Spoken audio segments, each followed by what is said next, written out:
del Pulso Político rumbo a Carondelet 2017. Estamos invitando a todos los candidatos a la presidencia de la República. Bueno, todavía formalmente precandidatos, recién la convocatoria fue el día de hoy, cuando se inscriba ya son candidatos oficiales, pero sus movimientos ya los han nominado. Y el día de hoy el turno es de Abdalá Bucaram Puli, conocido como Dalo Bucaram, a quien nos saludo y le doy la bienvenida. Muy buenas noches, Dalo. ¿Cómo está, Carlos? Buenas noches, un saludo a todos los televidentes. Bueno, Dalo Bucaram durante 55 minutos, como lo he dicho en las promociones, tendrá la oportunidad de compartir con ustedes qué le está proponiendo al electorado en caso de llegar a la presidencia de la República. Y tiene un gran reto, el reto de su juventud, y lo han criticado por este tema de la juventud, 34 años, nacido en 1982, y también por cómo refrescar su imagen habiéndose alejado del Partido Revolucionista Ecuatoriano y ahora habiendo formado su propia organización política. Para algunos, esa relación todavía está ahí y puede ser algo tóxica. Así que comenzamos, iniciamos Pulso Político. Bienvenidos. Dalo Bucaram, Fuerza Ecuador, un nombre familiar que antes era un movimiento que lo lideraba Humberto Mata. Hoy es una nueva organización política, el nombre es igual, pero es una nueva organización política. ¿En qué consiste? ¿Una estrategia para lavar imagen o un partido político o una nueva visión de hacer política? Sí, buenas noches. Nuevamente, Fuerza Ecuador es una organización política que nace recogiendo el sentimiento de todo un pueblo que ha venido viendo con desazón, con decepción, como un proyecto al que muchos respaldamos, al que muchos apoyamos, fue perdiendo el norte y terminó convertido en todo lo que criticaban en un inicio, y hablo del proyecto del actual gobierno. Y fuimos en el campo, en la calle, recogiendo todas las inquietudes, decepciones, preocupaciones, problemas que los políticos en tiempo que no hay campaña no se preocupan por escuchar y por visitar. Y de ahí nace inclusive nuestro nombre, Carlos, Fuerza Ecuador. Okay, un mensaje de fe, que nace de la visión de un pueblo que quiere con fuerzas luchar por un mejor futuro para su país. Ya vamos al tema de la organización política, Dalo.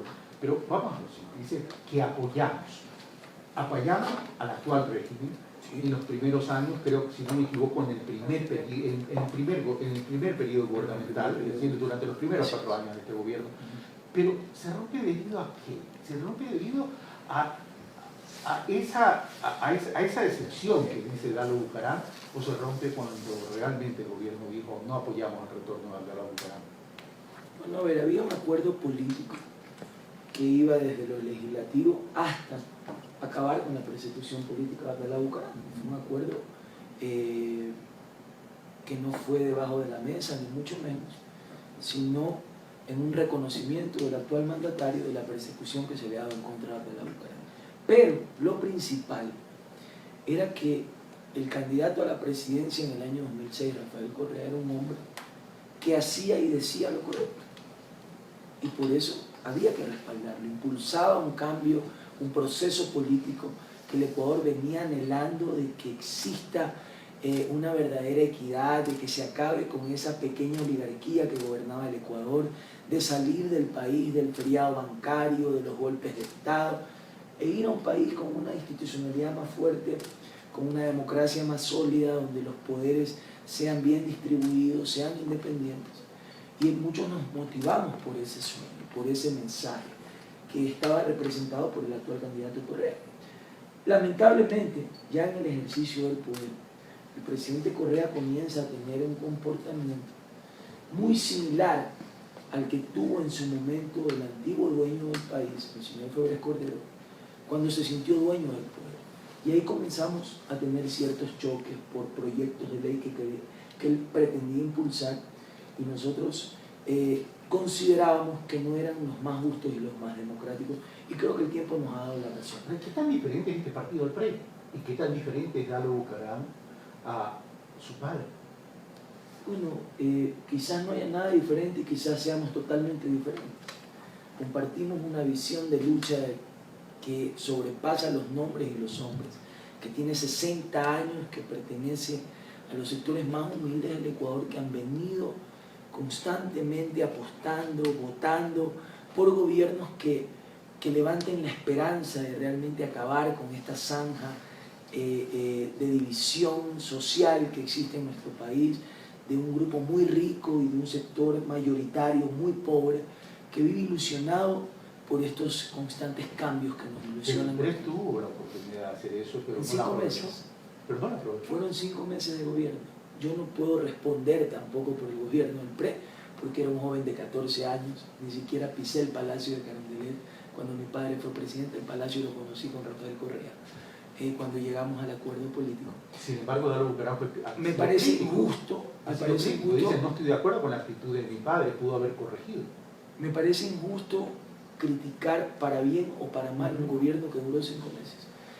Entonces, lo que yo he hecho es aprender de las experiencias, sean estas positivas o negativas, porque de eso se trata finalmente la vida de un ser humano, de irse consolidando, de ir mejorando, de ir madurando, de ir arrepintiéndose. Le tenemos temor a la palabra arrepentirse, y el arrepentimiento es bueno porque es señal de que vas consolidándote como un mejor ser humano quizás. Entonces, todas estas experiencias que he vivido desde niño, me ha tocado vivir injusticias directas e indirectamente producto de la persecución en contra de mi padre, me ha ido formando como un ser humano, creo yo, que vive en un constante aprendizaje y que intenta siempre superarse así. Pero sin embargo, Abdalá Bucaram Público, Dalo Bucaram y a Víctor Hugo, para que estén cercanos a Fuerza de Ecuador, y se hablaba de una eventual candidatura a la Asamblea Nacional de parte de ellos. ¿Qué pasó con esta ruptura? Que se van del partido a la Sociedad Patriótica, y seguramente esto trajo también algún tipo de enfrentamiento con Abdalá Bucaram, padre de Dalo Bucaram.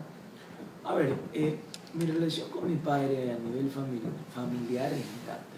Nuestro amor es inquebrantable, es indisoluble, y jamás nadie podrá conseguir que yo diga una palabra contraria al ser humano que yo tuve en mi casa durante toda mi vida y que aprendí a amarlo, producto de lo que él fundó en mí a través del amor. Políticamente, uno tiene ideas propias y cada quien responde un ADN diferente a un número de cédula distinto. Y por más que ciertos medios han querido siempre vender la idea de no, pero es que es lo mismo y que sí que no, lo cierto es que nadie repite la vida de nadie y que cada cual va forjando su propia historia, y es lo que yo he venido bregando y luchando por hacer, sin avergonzarme jamás de mi padre. Siempre me he sentido orgulloso de él, pero yo soy Dalo Bucaram, soy una persona distinta, con cualidades distintas, con una visión distinta, obedecemos a una generación diferente, entonces va a haber diferencias políticas también en los conceptos y en la práctica. ¿Qué pasó con Alfredo Adún? Porque Víctor Hugo Sicuret jamás hubo la oportunidad ni la posibilidad de que sea candidato de Fuerza Ecuador. A ver, Alfredo Adún nunca fue afiliado a Fuerza Ecuador, nunca fue dirigente de Fuerza Ecuador. Él lidera un colectivo llamado la Fuerza de los Pobres que pedían que Fuerza Ecuador auspicie su candidatura a la Asamblea Nacional, y lo evaluamos, porque tampoco hay por qué discriminar. Nosotros estamos en una organización nueva que lucha por forjar una historia propia, pero ya en la práctica, en la evaluación de esa candidatura, vimos que habían estilos totalmente distintos. Era una relación incómoda. Más que incómoda, porque a nivel personal yo no tengo nada en contra de nadie. Era inviable. Obedecemos a generaciones diferentes, a estilos distintos, y Fuerza Ecuador finalmente resolvió no auspiciar esa candidatura porque no obedece con la realidad de nuestro proyecto. No fue una decisión fácil, fue una decisión compleja, pero en política hay que saber tomar decisiones, y si estás liderando una organización política nacional y aspiras a ser presidente de la República, lo menos que puedes hacer es tomar decisiones importantes que marquen un liderazgo propio dentro de la organización y que respeten el proyecto que estás liderando. ¿Por qué cree Dalo Bucaram que está preparado para ser presidente? Bueno, más allá de mi preparación académica, mi preparación profesional, creo que el hecho de haber estado constantemente inmerso en la política durante más de 34 años me da una experiencia que difícilmente la tengan el resto de candidatos. No creo que haya otro candidato que tenga 34 años directamente en la política. Y además he venido recogiendo el sentimiento del pueblo en la calle, escuchando sus necesidades. Me he preparado para ser presidente, como hay jóvenes que se preparan para ser abogados, hay jóvenes que se preparan para ser doctores. No me considero ni mejor ni peor que ninguno. Sencillamente soy uno más que se ha preparado para el cargo que ostenta. Tengo una maestría hecha en el extranjero, en Washington, en gobernabilidad y gobernanza, que creo que es lo que principalmente va a requerir el Ecuador del futuro, una vez que el gobierno de Alianza País pierda las elecciones y venga otro gobierno autónomo, independiente, que tendrá que lidiar con una crisis de gobernabilidad, con Alianza País en la oposición y con una banca y una oligarquía desesperada por regresar al poder. Pero usted va a hacer pensar que realmente Fuerza Ecuador y Hidalgo Bucaram tiene realmente oportunidades, cuando en la última elección que participó apenas sacó un asambleísta que fue Hidalgo Bucaram, Bueno, que además terminó renunciando. ¿Qué me puede hacer pensar lo contrario? Las encuestas. Cuando uno ve los candidatos que están terciando, te das cuenta que tienes muchas más posibilidades de identidad con el pueblo para ganar esta elección. Yo no participo por posicionar mi nombre ni por ir haciendo carrera, ¿no? Yo ya he ganado, gracias a Dios y al voto del pueblo, 2 elecciones nacionales. Las encuestas me ponían por debajo de la alfombra, ninguna me daba como ganador, y sin embargo salí favorecido dentro de los asambleístas más votados a nivel nacional. Y hoy, como candidato a la presidencia, tengo toda la fe y la convicción de que seré el 19 de febrero uno de los 2 que pase a la segunda vuelta electoral, y de ahí comenzaré a trabajar en ganar la presidencia de la República ya para la segunda vuelta. Entremos en materia. El 26 de enero del 2016, en la revista Vistazo, Abdalá Bucaram dice lo siguiente: la unidad no puede nacer en función del odio a un hombre, sino del amor a un pueblo. ¿Y dónde está ese proyecto?, se pregunta Abdalá Bucaram. Dice: no existe. Se refiere básicamente a los otros sectores de la oposición. Pero en septiembre 9 del 2016, durante el evento de la integración de movimientos políticos territoriales del Ecuador, INPE, dice, o da a conocer, Fuerza Ecuador no se niega la posibilidad de alianzas con organizaciones de la centro-izquierda. Al momento tienen acercamientos con Pachacuti y Centro Democrático. ¿Fuerza Ecuador va a ir en alianza o eso? A ver, importante lo que trae a cotación, Carlos, porque desde el mes de diciembre del año 2015, a pesar de que se me critica por mi juventud, pude identificar cuál era el destino que iba a sufrir la famosa mal llamada unidad. Dije, ¿cómo puede fortalecerse un proceso de unidad que nace por odio a un hombre? Aquellas reuniones solo tenían un punto: tenemos que sacar a Correa del poder. Y preparaban inclusive revueltas para intentar nuevamente desestabilizar a la democracia. Cosa que yo jamás iba a compartir ni a permitir, porque puedo tener diferencias profundas. O sea, para darle un intento de golpe de Estado. Bueno, hubo intento en el 30 de septiembre, porque a mí me llamaron para viabilizar ese golpe de Estado y que asista a una sesión donde se firme que se aceptaba la renuncia del presidente Correa, a lo cual me opuso y fui el primer asambleísta que salió públicamente a defender la democracia, no a Correa. Y si hoy volvería a pasar, lo volvería a hacer, porque soy un hombre que cree, que respeta, que tiene fe en la democracia. Y la derecha de este país ha estado acostumbrada a perder las elecciones y a intentar siempre desestabilizar a los gobiernos que democráticamente son electos. Por eso las convocatorias que se hacían eran: ¿cómo sacamos a Correa del poder? Para mí lo importante no era sacar a Correa del poder. Yo no tengo a Correa como enemigo. A quien yo me enfrento es a la crisis que vive el país, a la falta de empleo, a la falta de oportunidades, al estado de pobreza que este gobierno no ha sabido superar. Ese es nuestro verdadero rival en este proceso electoral. Y para eso hay que ganar las elecciones y hay que generar un proceso de unidad, principalmente a través de un proyecto, como lo señalo en la revista Vistazo, de amor al pueblo, que nazca de escuchar al pueblo. Desde el mes de enero desarrollé un programa, y está en las redes sociales, que se llamaba Dalo te escucha, y venía haciendo sectores y asambleas populares donde escuchábamos al pueblo. Ahora todos escuchan, en buena hora. Ahora, qué bueno que ahora también escuche y se dé tiempo de escuchar al pueblo y comience a copiar, porque eso quiere decir que estamos haciendo bien las cosas. Pero de esa escucha, de ese diálogo constante con los sectores más humildes del país, comienzan a nacer nuestras propuestas. Y era lo que yo decía: ¿dónde está el proyecto que represente esa gran mayoría que nos permita ganar las elecciones. Ese proyecto decía, hay que construirlo, y lo estamos construyendo. ¿Y ese proyecto lo apalanca también Pachacutic y Centro Democrático? Bueno, tenemos una visión socialdemócrata de centro-izquierda. ¿Pero qué tan Y no factible es la nos íbamos alianza? a unir con el candidato del feriado, con el candidato de la banca, solo por sacar a Correa. No, hay que ser coherente en política. Tenemos que conversar con quienes tenemos una identificación filosófica. Queda clara. ¿Por qué Pachacutic? Porque los indígenas son uno de los sectores más discriminados de este país. ¿Pero qué tan factible es esa alianza? Bueno, hay que ver, Pachacutic porque y Chimborazo la está apoyando a política, Lenín Moreno. la política es el arte de hacer lo posible. Usted habla de una provincia, Pachacutic está apoyando la candidatura de Paco Moncayo, tengo entendido, y están en su legítimo derecho a hacerlo. Yo conversé con Paco Moncayo. ¿Qué me dijo Paco Moncayo? Yo no voy a ser candidato a la presidencia, porque yo quiero que en mi lápida, el día que yo muera, diga, aquí yace un general del CENEPA y no un perdedor de las elecciones, porque no tengo ninguna posibilidad de ganar. Y ahora lo veo, sí, porque soy un hombre de paz. Y creo que la paz tiene que concretarse con hechos, no con palabras. Y estoy intentando construir un proyecto lejos del odio del gobierno, lejos del odio de la oposición. ¿Qué tan factible es con Centro Democrático? Cuando Centro Democrático de Jimmy Jairala dice, estamos conversando con Paco Moncayo y estamos conversando con Lenín Moreno.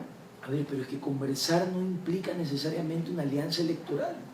Las alianzas hay que determinarlas si es posible a nivel electoral, y si no, si mañana Dalo Bucaram es presidente de la República, ha conversado con Jimmy Jairala, ha conversado con Paco Moncayo, ha conversado con Lourdes Esteban, y hay puntos en los que se han puesto de acuerdo y que forman parte de una agenda de gobierno que le permitan al Ecuador recobrar su libertad, su alegría, su paz, su estabilidad, y salir de este sistema de judicialización de la política, de persecución, de insulto y de intolerancia que tanto daño le ha hecho a todo el país. En esa misma entrevista, en la revista Vistazo, Dalo Bucaram dice, el problema del decrecimiento económico no fue el bajo precio del petróleo, sino la falta de inversión en otros sectores como el agrícola. Desde este punto de vista, entonces, ¿cómo piensa reactivar la economía, la producción y generar empleo? Sí. Dalo Bucaram. Y me mantengo en ello, Carlos. Yo creo que el gobierno se equivocó, no supo leer la geopolítica mundial, se confió por las proyecciones que hacían los organismos internacionales que decían que recién en el año 2018 el petróleo caería a un precio de $80. Sin embargo, nosotros identificábamos la pugna que existía entre los países árabes, con Irán, con su socio estratégico Estados Unidos, y entendimos que por esa geopolítica y esa pugna el precio del barril del petróleo iba a caer. El gobierno no supo identificar ese conflicto y tuvo una economía totalmente petrolarizada que no supo invertir en el campo. Y este es un país agrícola, somos la única candidatura que habla de que el futuro del Ecuador está en el campo, está en su tierra, está en inversión, que hagamos del desarrollo del mapa agropecuario que nos permita ser un país más competitivo y más productivo y generar empleos por cientos de miles a través de la actividad agrícola. Pero lo que dice Dalo Bucaram, cuando el Producto Interno Bruto entre el 2006 al 2015 crece un 113%, pasa de 46.000 millones de dólares a 100.000 millones de dólares, no todo es por el petróleo, por cierto, y las utilidades del sector productivo, del sector empresarial, suben en un 130%. Porque tenías un precio del barril del petróleo fuerte y un sistema de gobierno en el que el Estado manejaba alrededor del 70% de los ingresos del PIB. Entonces la economía nacional dependía del circulante que generaba la inversión del gobierno en obra social, que fue significativa, principalmente en materia de vialidad, y que jamás lo hemos desconocido. Entonces, eso es parte de aceptarlo. Hoy el PIB comienza a decrecer, ya nos hemos sobrepasado en endeudamiento del 40% que permite la Constitución, porque el PIB ya no es de 100.000 millones, hoy está en apenas 96.000 y pico de millones.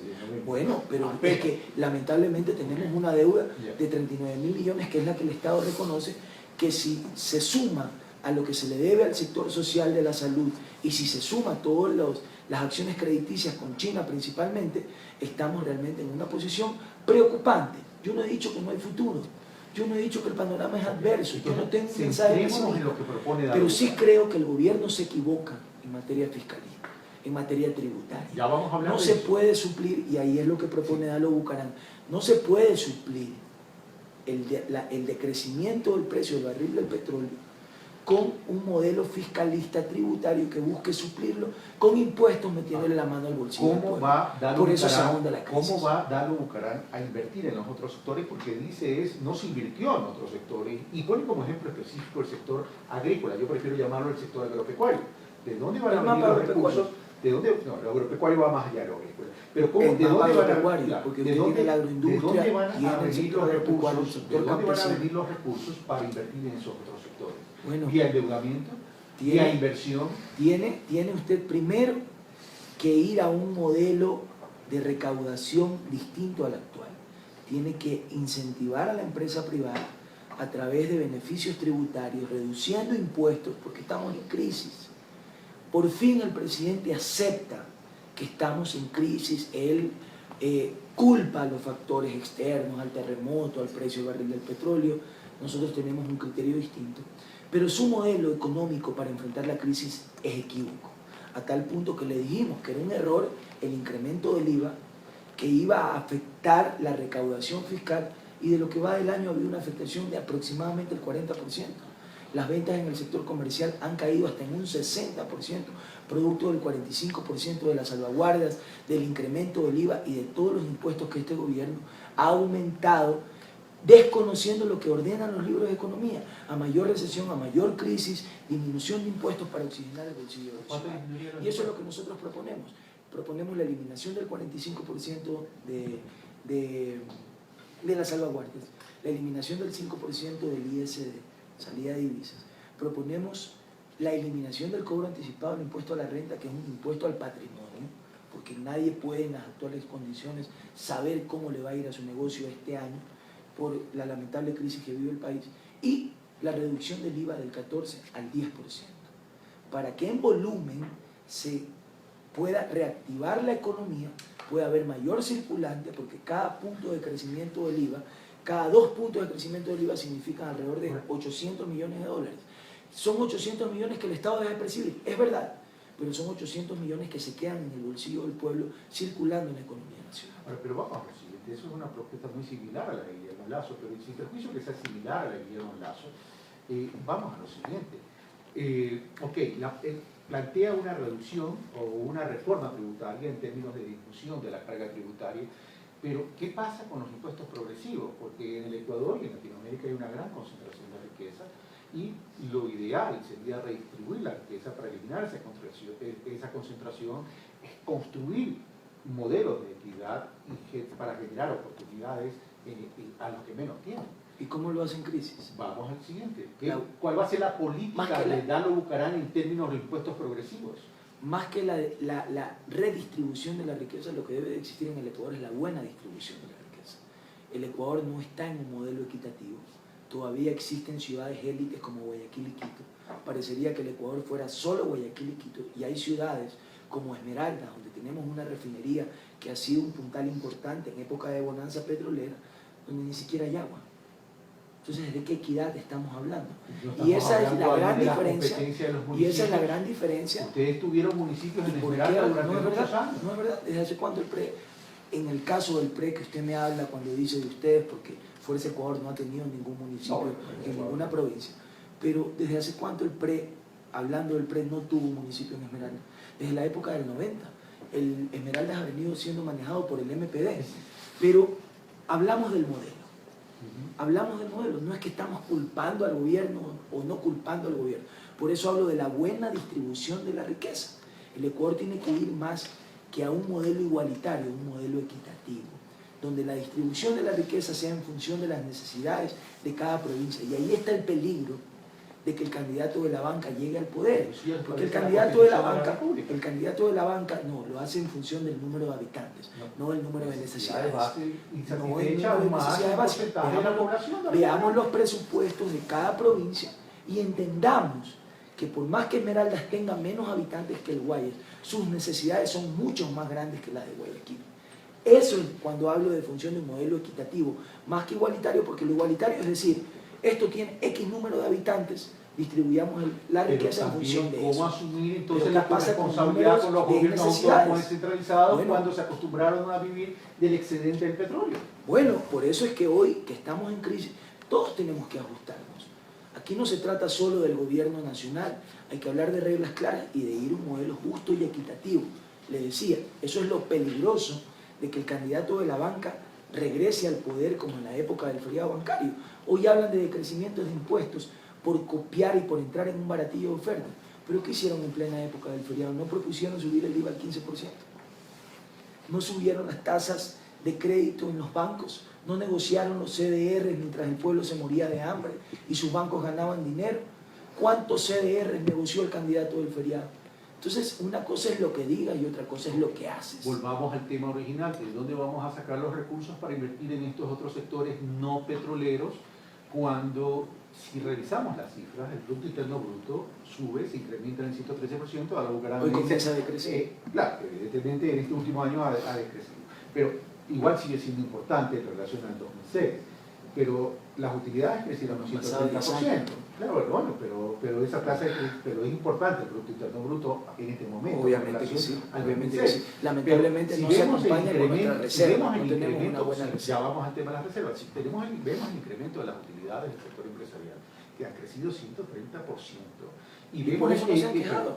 Déjenme terminar. Y si vemos el nivel de inversión del sector privado, prácticamente entre el 2008 y el 2015 sigue siendo el mismo. Entonces, es decir, no ha habido reinversión. Y por otro lado, cuando el Servicio de Rentas Internas nos dice hay 36.000 millones en paraísos fiscales que no están dinamizando la economía ecuatoriana, sino que están en otro lado, ¿cómo poder entonces conseguir esos recursos para que se reviertan en el Ecuador? ¿Qué propone la República? Bueno, por eso ¿Cuál va a ser la postura en relación a los paraísos fiscales? Y por eso fuimos los primeros en acogernos al pacto ético al que convocó el presidente de la República. Ya, pero ¿cuál va a ser? Y lo convocamos además que haga ya pública la lista de los nombres porque no tenemos nada que esconder. La propuesta es la reactivación de la economía con unas decisiones arancelarias y con la inversión en el campo. En Fuerza Ecuador estamos convencidos que el futuro económico del país está en el campo. Que va a ser un proceso de la noche a la mañana, eso es mentira. Que podemos dinamizar la economía a través de generar circulante y que el pueblo no se sienta asfixiado como se siente actualmente con el modelo de impuestos que este gobierno ha desarrollado para seguir manejando la plata de los ecuatorianos. Y ahí tenemos que entender con humildad que el Estado no es un buen administrador. El Estado debe cumplir su rol de regulador. Si es verdad que la empresa privada o ciertos sectores de la empresa privada han generado utilidades por más del 136%, es cierto, pero ¿dónde estuvo el gobierno para regular y hacer que exista esa inversión en lo social también para acompañar el crecimiento y ir decreciendo esa brecha y esa zanja que existe actualmente todavía en el país? Pero nos dedicamos más bien a maquillar las cifras.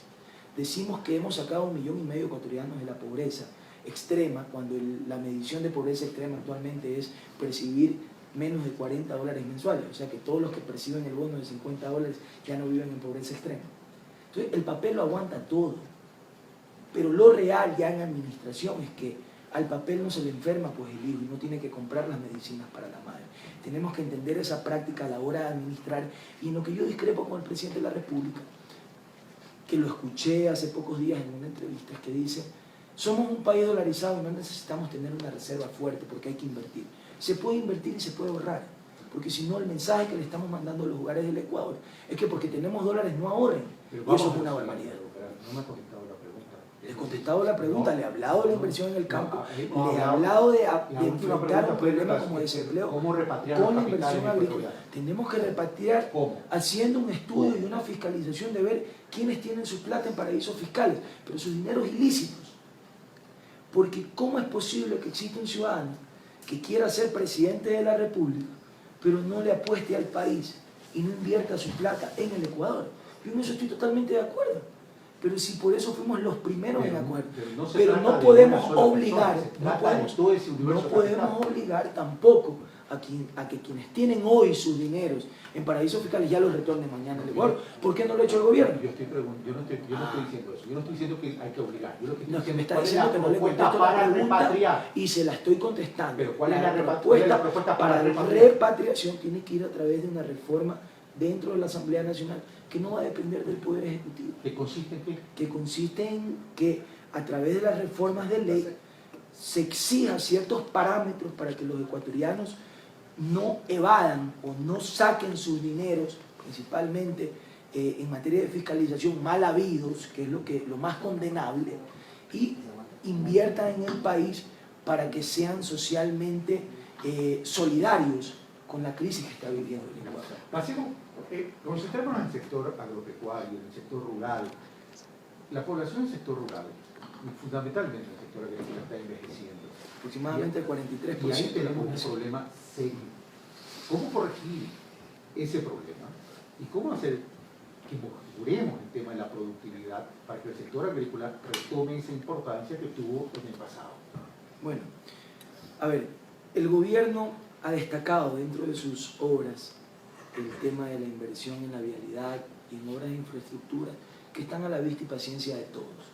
Por eso yo jamás entro en el discurso de que no se ha hecho nada, ni mucho menos. Yo lo que digo es que este proyecto caducó y que hay que pensar ya en el futuro con propuestas claras. Y he dicho claramente, al Ecuador no le hacen falta carreteras, al Ecuador le hacen falta caminos. Caminos que nos permitan vivir en paz, en libertad, pero también caminos vecinales, que nos hagan acordar de aquel segmento de la sociedad, como usted bien dice, un segmento rural que se encuentra abandonado, que vive en medio del polvo y que sus niños tienen que diariamente caminar entre 5 y 10 kilómetros para poder ir a educarse a una escuela del Milenio que queda ahora aún más lejos de eso. Pero también estaría del gobierno nacional, es parte de la inversión. Las carreteras no son de la prefectura. Y el gobierno nacional se jacta de haberlas construido. Y es que no es malo, no es malo asumir competencias. Así es que hay que asumir con los recursos que tiene el país. Este es un país próspero, este es un país rico, es mentira que ya no hay alternativas. Y en eso yo no entro en ese discurso sesgado de que ya todo es pesimista y que no tenemos... No, el Ecuador es un país productivo y es un país bendecido. Yo voy a insistir en el tema de la inversión en el mapa agropecuario. Hacer no solo del Ecuador un país agrícola, sino un país de agricultores. Reforzar el crecimiento económico del sector campesino, que lamentablemente sigue olvidado en la pobreza. Y para eso se necesita la plata productiva que genera nuestro país, invertirla en la tierra con créditos que acompañen el crecimiento económico de estos pequeños agricultores y que entiendan que el futuro está ahí. Pero si no hay una política agrícola, si no hay una política que refuerce el mapa agropecuario del Ecuador, sino que solo dependemos de cómo amanezca el precio del barril de petróleo, mañana va a volver a caer el precio del barril y vamos a estar nuevamente como un país pobre. ¿Cuál sería esa política para fortalecer el mapa agrícola del Ecuador? Bueno, que los créditos sean técnicamente entregados y no como sucede actualmente. Todo pasa por crédito. En este país, pero es que ¿cómo usted puede fortalecer el crecimiento económico de los campesinos si no le da crédito? En este país se condonan las deudas de las grandes chiqueras, pero ¿por qué no hablamos de las deudas de los pequeños agricultores que perdieron su tierra por temas climáticos y el gobierno, si no les pagan a tiempo, les quitan sus pequeñas parcelas de tierra? ¿Y cómo corregir esos son temas que tienen que entrar en debate. Bueno, yendo a un gobierno que no solo hable de los pobres, sino que gobierne para ellos. Sí, pero ¿cuál es la medida? ¿Cuál es la política? Las medidas son que la CFN, que el Banco del Fomento funcionen realmente como acompañantes del crecimiento del mapa agropecuario, del sector campesino, del sector agricultor, y que no se quede solo en el discurso. En este país, un hombre pobre del campo, para acceder a un crédito, le piden hasta la partida de nacimiento de la tatarabuela, pero viene el señor Dusac y sin ninguna garantía le regalamos $1 millón. El tema pasa entonces uno de los elementos por crédito. Ahora usted habla del mapa agropecuario, el mapa agrícola. No se trata solo de darles el dinero, se trata de acompañarlos ese mapa, con la tecnología para acompañarlos en el crecimiento, pero se lo dije dentro de la respuesta. Entonces no se trata solo de darles el dinero, porque capaz cogen el dinero, se compran un carro y no invierten nada en la tierra. Se trata de que el Estado dé un seguimiento de ese crédito y que quizás ese crédito sea entregado en función de la inversión que este ciudadano vaya haciendo en su tierra. Pero ¿cómo va a ser más productivo? Porque los pequeños productores, que son fundamentales para el Ecuador, necesitan generar economía de escala, casualmente para disminuir la estructura de costos, para poder ser productivos y poder entrar también a los mercados globales. Acompañando con una política de control. En este país la industria muchas veces explota, pero obviamente le digo, el acompañamiento tecnológico de esos créditos para esos pequeños deudores que están acudiendo al Estado para poder poner a producir un subsidio en tecnología para tiene los que existir la inversión, productores. más que un subsidio tiene que existir la inversión. ¿De quién? Si lo vemos como un subsidio, si lo vemos como un subsidio, ya lo estamos viendo como un regalo. Veámoslo como la inversión de que realmente queremos el crecimiento económico de ese ciudadano que ha vivido desatendido, que vive excluido del crecimiento de las grandes ciudades y que vive olvidado en el campo. Porque a la buena verlo como una alianza estratégica, porque a la hora de que el pequeño productor no tiene la inversión, no tiene la capacidad para poder invertir. Conozco de su profesionalismo y usted me está repitiendo lo que yo le doy en mis respuestas como preguntas. Yo le estoy diciendo del acompañamiento tecnológico, le estoy diciendo de la inversión en el campo, le estoy diciendo de los créditos, le estoy diciendo de la inversión en tecnología, y usted me lo vuelve a preguntar como que no se lo estoy respondiendo. Usted me está diciendo, Carlos Bucaram, y con todo respeto, sí, con el mayor respeto, no subsidio, no subsidio. No, lo que le he dicho, Carlos, es que no que lo veamos como un subsidio, que lo veamos como inversión, en el que el Estado, en el momento que acompaña, el Estado, el Estado en un acompañamiento, y ahí viene una alianza pública-privada en el que el Estado acompaña el crecimiento económico de ese pequeño negocio. Eso es otra cosa. La respuesta ahora está la respuesta, quizás como a usted le gusta, pero le he dicho lo mismo de otra forma. En todo caso son los ciudadanos los que sacan las conclusiones. Exactamente. Esto no se trata pero usted puede confundir con sus preguntas y por eso tengo que hacer la aclaración. Vamos ahora a lo siguiente. El Ecuador es un país primario exportador y se habla mucho de que hay que emigrar a un cambio en la matriz productiva para poder entrar a los mercados globales. Dígame. ¿Cómo vamos a pasar a agregarle valor a nuestras exportaciones, a nuestros productos exportados, para tener más oportunidades de ingreso de divisa, considerando que estamos dolarizados? Bueno, cambiando el modelo, nuevamente volvemos al tema tributario, cambiando el modelo que este gobierno ha desarrollado. ¿Qué es lo que nos impide, por ejemplo, firmar el acuerdo con la Unión Europea? Por más que el gobierno se niegue el 45% de las salvaguardias, el presidente dice, nos han generado 1.000 millones de ingresos. Sí, pero ¿cuántos millones de pérdidas han generado la famosa salvaguardia para el sector comercial? Entonces, tenemos que cambiar el modelo económico entendiendo que estamos enfrentando una crisis para que una vez que la economía vaya reactivándose, una vez que exista mayor circulante, una vez que comience el crecimiento económico, ser un país más competitivo y rescatar al Ecuador, para terminar de responder su pregunta, Carlos, rescatar al Ecuador del sesgo ideológico en el que este gobierno lo ha metido. El Ecuador tiene que abrirse a las relaciones con todos los países. Yo no estoy de acuerdo, así es, yo no estoy de acuerdo con que, ¿por qué estamos solo con los chinos? Solo con los chinos, está bien. No debemos estar solo con los chinos, pero debemos estar con los chinos. Pero también debemos estar con los Estados Unidos y también debemos estar con la Unión Europea. Ahora, son procesos que no son de la noche a la mañana y lo entendemos, pero que se ven afectados por políticas fiscalistas de este gobierno que no son buenos mercados, no son buenos mensajes, para los mercados internacionales. Ahora, los bloques comerciales en el mundo están teniendo bastantes problemas y vemos que incluso la Unión Europea se resiste a firmar los acuerdos comerciales con Estados Unidos en este momento y ahí hay una barrera. ¿Daron estaría de acuerdo que el Ecuador entre a la Alianza del Pacífico? Yo creo que sí. Yo creo que el Ecuador debe de abrirse a relaciones con todos los países para mejorar las condiciones de crédito en la que este gobierno nos ha cejado. Vuelvo a lo mismo. ¿Por qué el Ecuador ha accedido a créditos caros? Por los malos mensajes que se dio en el inicio de este gobierno.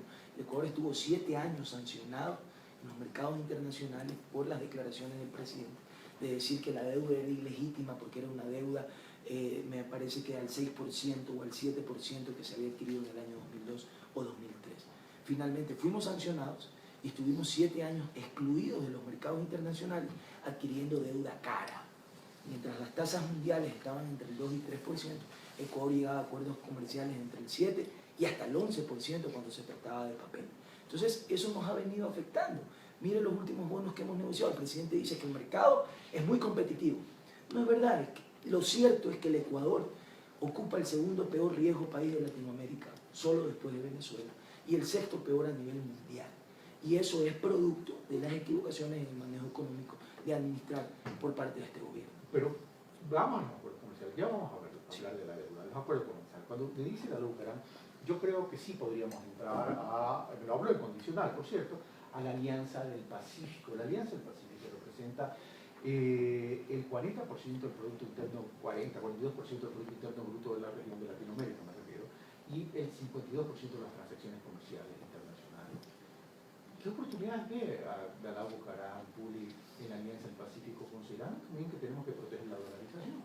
Bueno, hay que proteger la dolarización y por eso hay que acabar con ese tipo de decisiones, por ejemplo, de la moneda electrónica que atentan flagrantemente contra la dolarización. Pero necesitamos mejorar las relaciones con nuestros países vecinos. ¿Por qué relación? Pero las ¿Por qué relaciones, sí, razón? estoy hablando de los acuerdos comerciales. Por eso, y esos acuerdos comerciales pueden concretarse a través del fortalecimiento de las relaciones. ¿Cómo hacemos usted y yo un acuerdo o un negocio si nuestra relación es mala? ¿Y cómo proteger a nuestros Lo productos agrícolas? primero es rescatar al Ecuador de ese sesgo ideológico y obviamente cualquier tipo de acuerdo tiene que respetar el crecimiento económico que proponemos de nuestros campos y que nuestros productos puedan ser vendidos o, se me fue el término, puedan ser internacionalmente comercializados con mucha mayor fortaleza y competitividad.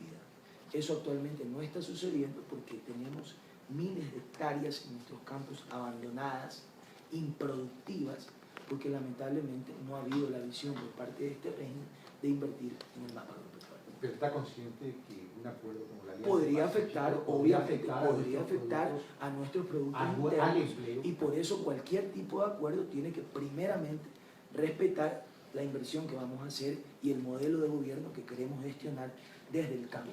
Vamos ahora sí al tema de la deuda. Usted ha puesto especial énfasis al tema de la deuda. Uno, evidentemente, por la respuesta que me ha dado con relación a la deuda, me da la impresión, ¿no?, concluida, que usted reestructuraría la deuda pública externa.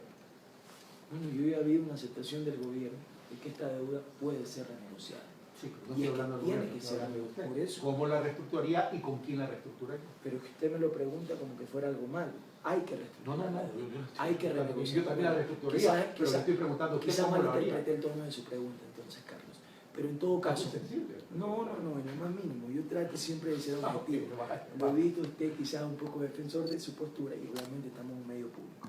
No, a ver un momentito, no me confunda mi posición de postura, yo tengo mis propias creencias. Pero usted tiene sus creencias sí, de que el gobierno está haciendo bien las cosas. Yo no he dicho eso. O las está haciendo mal. Yo no he dicho, no me trate de casillar a mí. Las está haciendo usted mal. sabe, usted me conoce desde ahora, usted me conoce las ahora. está haciendo mal. ¿Ah? En el tema de deuda yo no estoy de acuerdo con el tema de la deuda, pero vamos a usted, yo no soy el candidato, es usted, como reestructuraría. Y estamos en una conversación, no estamos en una elección, ¿verdad? Podemos decir, esto no es un debate entre pares. Exactamente. Tranquilo, no se me estrese. estrese. Es una conversación. Vamos. No, yo estoy sonriendo. ¿Cómo reestructuraría? No, yo también me estoy sonriendo. Vamos, ¿cómo reestructuraría y con quién? Y si quiere, bajo qué condiciones, sobre todo. A ver, hay que ir a una renegociación de la deuda, pero no de forma irresponsable. ¿Ya? ¿Por qué digo esto? Nuevamente vuelvo al candidato de la banca. Habla ya de que hay deuda ilegítima y que él no la va a pagar. Imagínense si aplicáramos esto a los créditos que accedemos en la banca nacional. ¿Qué pasaría si los deudores de la banca nacional diríamos que por acceder a créditos de hasta un 30% cuando se trata de un primer negocio, vamos a decidir no pagar la deuda porque la consideramos inmoral? Veamos qué haría ahí el candidato de la banca, que hoy con frescura y lengua suelta propone al Ecuador no reconocer la deuda y decir que es ilegítima, mandando un pésimo mensaje a los mercados internacionales que podría afectar aún mucho más la relación del país con esos mercados. Entonces, la renegociación de la deuda tiene que primero iniciarse con una fiscalización de la misma. No tenemos los ecuatorianos las cuentas claras y esa es la verdad. Yo no voy jamás desde la candidatura a engañar a nadie. Sabemos las cuentas en lo macro de lo que el gobierno nos permite saber, pero no tenemos una fiscalización de esa deuda, de cómo ha sido invertida, de cómo ha sido manejada, y creo que esa es una tarea del próximo gobierno. Ese es un primer paso. Sin revanchas, sin odios, sin persecuciones, fiscalizar la deuda y ver qué porcentaje de esa deuda ha sido adquirida en condiciones de perjuicio al Estado. Ese es el primer paso, pero ¿cómo se reestructuraría, con quién y bajo qué condiciones? Bueno, primeramente con quienes a más le debemos, que es a los chinos. Tendríamos que conversar con ellos, hacerlos entender en qué condiciones adquirimos esa deuda y por qué queremos renegociarla. Porque quizás en las condiciones que la adquirimos no estamos en la misma condición. Plazos y tasas. Exactamente. Reestructurar las tasas, reestructurar los plazos, pero no entrar en la ligereza de decir la declaramos ilegítima y no la vamos a pagar, porque eso podría traernos consecuencias internacionales que nos hagan pagar aún más de lo que ya debemos. En una negociación de reestructuración no hay un solo escenario. Pueden aceptar una reestructuración como no la pueden aceptar. En caso de no aceptarlo, y lo cierto es que el Ecuador necesita liquidez también, ¿significaría volver al Fondo Monetario Internacional? Bueno, si las condiciones que hoy presenta el fondo representan mayor beneficio para el Ecuador, no habría que descartarlo. ¿Bajo qué condiciones nunca aceptaría una negociación con el Fondo Monetario Internacional? Bajo imposiciones que nos lleven a renunciar a la soberanía nacional. Jamás aceptaría condiciones de créditos en los que nos quieran llevar a tribunales internacionales y que renunciemos a nuestra soberanía, como sí lo ha hecho este gobierno con China, con los tribunales británicos, por ejemplo. Incremento de combustible, tarifa eléctrica e incremento de los plazos de aporte a los afiliados. Eso es lo peligroso de la banca en el poder, y lo estamos viviendo en Argentina. Cuando ganó el señor Macri, todos querían salir en la foto con Macri. Ahora ya todos los desconocen.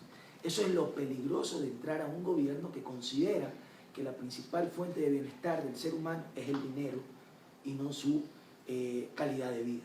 Y así lo ha dicho el señor Lasso abiertamente en otros medios de comunicación, de que solo habría que generarles un empleo o un dinero para que ellos ya tengan calidad de vida, y no es así. Entonces sería peligrosísimo perder la inversión en el sector social o aceptar imposiciones como algunas de las que ya está aceptando este gobierno. ¿Cómo cuál? Sobre texto, como por ejemplo querer retirar el subsidio del gas. Con el discurso del cambio de la matriz productiva, quieren obligar al pueblo a consumir otro tipo de energía de coacción y que salgan de las cocinas a gas a las cocinas de inducción solo porque el gobierno dice que el gas es peligroso para el consumo doméstico, lo cual es totalmente falso. Basta coger un avión y viajar a los países del primer mundo y saber que consumen exactamente la misma energía de coacción que nosotros. Entonces se quiere disfrazar la crisis obligándole al pueblo a consumir algo que no quiere. Se importaron cientos de miles de cocinas de China a precios de 50 y 70 dólares y se las comercializa en el país a precios de 300 y 700 dólares. Entonces eso afecta a la economía popular porque hay cientos de miles de hogares que dependen de una cocina a gas en la calle, que en el momento que le retires el subsidio entrarían en una crisis y perderían su trabajo. Vamos a lo social. Uno de los principales problemas contemporáneos que existen, y no tan contemporáneos, desde hace mucho tiempo, es la especulación del suelo. La especulación del suelo hace que el precio suba y que establezca barreras de acceso fácil al suelo, y el suelo tiene que ver con vivienda. ¿Estaría de acuerdo con el impuesto a la plusvalía que se ha planteado? No. ¿Por qué? Y tampoco la herencia. Porque son impuestos que no obedecen a la realidad nacional. Son impuestos que son calcados de la economía alemana, que es una economía mucho más sólida y distinta a la nuestra. ¿Cómo evitar la especulación entonces? ¿Cómo evitar la especulación? Pues regulando claramente el mercado y no permitiendo la explotación. Pero eso nada tiene que ver con crear un incentivo o un impuesto al patrimonio de un ser humano que invierte en tener una vivienda y que quizás en pocos años, si la economía lo acompaña, las inversiones y el trabajo así lo permite, quiere acceder a una mejor vivienda y quizás se afecta su calidad de vida por no poder acceder a ella por el impuesto a la herencia, por el impuesto a la plusvalía. ¿En qué consistiría esa regulación del mercado? Bueno, eso tiene que estudiarse a través de, nuevamente volvemos al trabajo legislativo, por eso es importantísimo llegar al próximo gobierno con un bloque de legisladores que permitan viabilizar toda la reforma política, económica que queremos impulsar desde Fuerza Ecuador y que estudiemos cuáles son los alicientes que permiten en el sector del suelo que se explote al consumidor o al comprador. Yo en eso estoy de acuerdo, hay que poner parámetros, pero no se puede cargar de impuestos sencillamente porque el gobierno hoy esté afrontando una crisis. Hablemos de la educación. ¿Qué plantea en relación a la educación de Alucar? Bueno, lo primero, y ahí vamos a entrar también en un tema económico, es achicar el tamaño del Estado, pero no a través de despidos masivos como proponen ciertos candidatos, sino entendiendo la nueva malla estatal. Yo fui el primero en confrontar a un candidato que dijo que había que votar al tacho de la basura el Cenecido, el tacho de la basura de la historia. No se hace un país botando toda la basura. El CENESID es necesario, pero estudiemos cómo se maneja el área de la educación.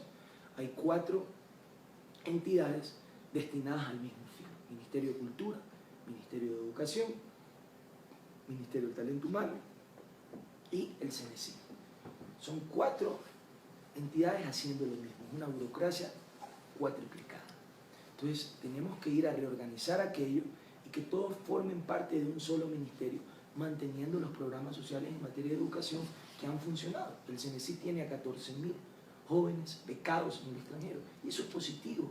¿Cómo se puede destruir o pretender tirar al tacho la basura de la historia el sueño de todos esos jóvenes que se están preparando en el extranjero para venir después? La reforma pasaría básicamente por una reingeniería que agrupe todas esas instituciones. Pero además la eliminación del examen ENES que actualmente se toma en las universidades, donde se atenta contra los sueños de la juventud. Solo el 25% de los jóvenes están logrando acceder a estudiar lo que quieren en educación superior. Además hay que reforzar la inversión en el sector de la educación, en la que creo que este gobierno ha invertido. Ojo, pero falta aún más. ¿Dónde están los institutos tecnológicos que el gobierno iba a crear para dar diversidad de opciones a la juventud? Entonces, esos institutos no han sido creados, los jóvenes van a las universidades, rinden el examen ENES y solo el 25% está accediendo a estudiar lo que quiere. Quedan en la desocupación y lo único que encuentran en las calles son drogas producto de las malas decisiones en leyes que dentro de este proceso de reingeniería seguramente va a sobrar personal. ¿Qué va a hacer con ese personal? Se pueden poner nuevas tablas salariales en el sector público. Estamos en crisis. ¿Qué significa? Estamos en crisis. Así es, hay que disminuir salarios en el sector público. ¿Por qué es inconstitucional si vamos a una nueva tasa salarial en un país en crisis, en el que hay una burocracia muy grande que se ha triplicado en estos 10 años y hay el 62% de los hogares del Ecuador que ni siquiera tienen ingresos como para suplir la canasta básica? En el tema político, ¿propone una reforma en el tema político? Proponemos una reforma ¿En qué consiste? Principalmente en garantizar la división de los poderes del Estado. Creemos que uno de los grandes errores del actual gobierno ha sido meter las manos en la justicia, administrar todos los poderes, ser el dueño de la Contraloría, Procuraduría, Corte Constitucional, Corte Nacional de Justicia, Consejo Nacional Electoral. Ese modelo tiene que cambiar. ¿Y para eliminar el Consejo de Participación Ciudadana? No, planteamos una consulta popular para que el pueblo avale todo este tipo de decisiones y no la eliminación del Consejo de Participación Ciudadana, porque volveríamos a la elección del Congreso y nuevamente el presidente estaría supeditado. O sea, ¿el mismo Consejo seguiría nominando? Tendríamos que transparentar los concursos y por qué no, por ejemplo, en materia de justicia, del Poder Judicial, que existan jueces electos en elecciones abiertas, en elecciones populares, con ternas enviadas de los colegios profesionales, y todo este tipo de enmiendas lo vamos a proponer al pueblo ecuatoriano para que sean ellos los que decidan en las urnas. Pero ya estamos terminando. Pasó rápido el tiempo de algo grande. Cuando hay buena conversación el tiempo pasa rápido. Sí, a pesar que se me estresa usted, pero bueno, vamos a lo siguiente, vamos a lo siguiente. No le trae el chocolatito si no se lo dice. Vamos a lo siguiente. Me da la impresión que Dalú está queriendo competir con un espacio de la derecha, porque a cada rato y de forma recurrente, sin nombrar nombres y apellidos, pero menciona al candidato de la derecha, al candidato banquero. No es un error estratégico. Cuando Álvaro Bucaram dice, soy de centro izquierda, querer competir con ese espacio de la derecha, pregunto. A ver, ¿No es una obsesión, no es una fijación o un error estratégico? Yo no compito en un espacio de la derecha. Sencillamente yo abandero la tesis del pueblo y enfrento a los poderes fácticos de este país que están en la derecha porque nos han hecho mucho daño. Son dos cosas totalmente diferentes. Yo no es que ataco al ser humano. Para mí el candidato del feriado puede ser un gran ser humano dentro de su casa, pero sí tengo memoria y en algo coincido en que no podemos volver al pasado, al país de los feriados bancarios y de los golpes de Estado representados en los otros candidatos. Nuestra candidatura no es de oposición, mucho menos del gobierno, nuestra candidatura es del pueblo. Y vamos a enfrentar tanto al candidato del continuismo, que quiere llevar al Ecuador a vivir igual que Venezuela, y tanto a los viejos líderes caducos que quieren regresar al poder producto de la decepción que hoy siente el pueblo del gobierno. No vamos a permitir. En el caso que Dalú Ya sé que los políticos me dicen en el caso no consentido no llegar a la segunda, pero en el escenario de que Galo Bucaram no llegue a la segunda vuelta, ¿a quién va a apoyar? Al candidato en el escenario que llegue Lenín Moreno, aunque usted decía que iba a ir Jorge Glass y llegó Lenín Moreno, o al candidato en el evento que llegue a un candidato de la derecha, que puede ser Guillermo Lasso o Cintia Viteri. También muchos decían que el candidato es Correa y hace año y medio dije que Correa no iba a participar. Así es, esa es la política. Esa es la política. Si usted no pierde, pega en el palo, ¿verdad? Así es. El espíritu deportivo de Galo Bucaram. Claro. Siempre hay que entrar en la cancha de Bueno, vamos al tema de ese escenario. Si Galo Bucaram no llegase a la segunda vuelta, votaría por Abdalá Bucaram primero. Él no va a estar, pero usted va planteando el escenario, no sea torero. Usted es guayaquileño, no es taurino. No consigo ese escenario. Nadie consigue ese escenario. No consigo ese escenario porque creo que están las condiciones dadas para ganar las elecciones, que el pueblo ha despertado, que el proyecto del continuismo ha caducado, con sus cosas positivas y sus negativas, se acabó en la región y estamos mucho más enfocados en las propuestas. Le voy solo a mencionar mi propuesta favorita, porque es con la que más me identifico y que ha sido muy innovadora, que es la creación de la seguridad social para las niñas. Que todos los niños de 0 a 2 años en nuestro país nazcan asegurados sin importar que sus padres estén afiliados a un seguro. ¿Y esto cómo lo vamos a financiar? Me va a preguntar usted. Retornando. Es que ya vi por dónde iba, ya con su cara y hacia dónde va. Retornando a ciertas fundaciones y ONG que invertían en el sector social y que fueron expulsadas del país por el sesgo de este gobierno. Galo Bucaram, hemos terminado 30 segundos para que envíe su último mensaje al electorado. Esto lo estoy haciendo con todos los candidatos, por cierto. Bueno, que tengamos mucha fe, mucho optimismo, que no caigamos en ese mensaje de pesimismo que nos quieren vender ciertos candidatos, que este es un país próspero, que vamos a salir adelante y que tenemos un gran futuro para nuestros hijos, fortaleciendo la institución principal que tiene un Estado, que es la familia. Galo Bucaram, muchas gracias por haber aceptado la invitación. No, es mi obligación invitar a todos los candidatos para que tengan la misma oportunidad. Unos aceptarán, otros no aceptarán. Ojalá todos los medios tengan esa pluralidad. Ojalá que estamos en medio público, a pesar de que algunos creen que no es. Y aquí van a retransmitir nuestra convención nacional como lo hicieron con el movimiento oficialista. En buena hora. En buena hora, eso tiene que ver, y yo también pregunté cuando vi eso que salió al aire, yo también tuve la misma inquietud y pregunté. Y Alianza País hizo una inversión para preparar sobre la plataforma tecnológica. La vamos a hacer. Bueno, entonces la vamos a hacer y los vamos a invitar. Qué bueno. Sí. Veo que tienen plata. La vamos a hacer y los vamos a invitar. Veo que tienen plata. No más que Alianza País, pero sabemos gestionar y somos eficientes en el gasto. Bueno, vamos a ver eso. Galo Bucaram, un gusto tenerlo acá. Gracias. Bueno, como siempre, amigos televidentes, Pulso Político, nos caracterizamos por una frase. Nosotros no somos los dueños de la verdad absoluta. Simplemente tratamos de constituirnos y convertirnos en facilitadores entre sus inquietudes y los actores políticos. Pero las conclusiones, como siempre, las sacan ustedes. Yo los espero el día de mañana en Pensamiento Crítico y el próximo día, martes, en Pulso Político. Por cierto, todavía sigo esperando la aceptación de los otros candidatos para establecer las fechas y las horas de los programas. Esta transmisión fue en vivo y en directo.